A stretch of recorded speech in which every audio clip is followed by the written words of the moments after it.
Fa ratsafanao zavatra mankarary aiko tsika roa le tsy mifanaiky fa samy mafilo lasa miady avy eo nefa ny zavatra aiko tsisy ohatra tsika raha mbola fity satria tsika roa nika mifankaty tsy mifankafoly fa samy tenaty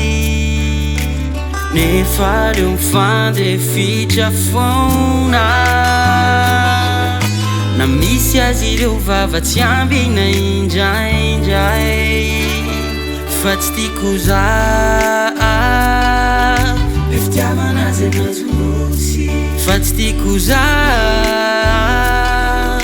aleo afanafona fazavena angatsika tsy hoe adiady mandalo fotsiny eny natao andravany efa vita satria mandramaty lay voasaina ataotsika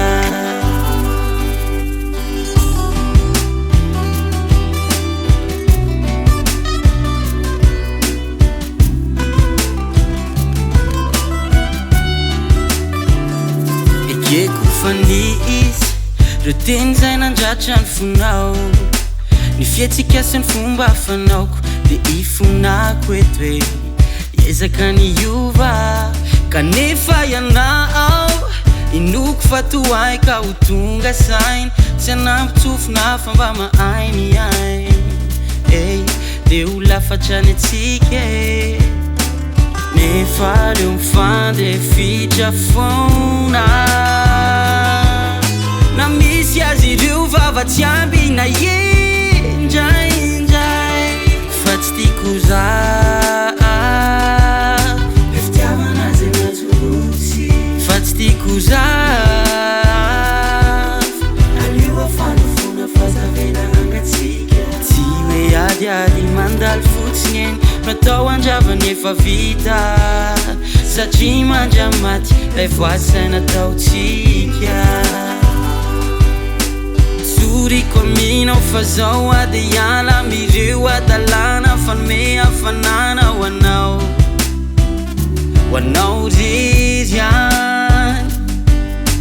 tsy afa miala ny foko fa ty tsy mahita ny hafa fa feno fitiavananao efa feno anao fa tsy tiako zafy le fitiavana azy anazy fa tsy tiako zafy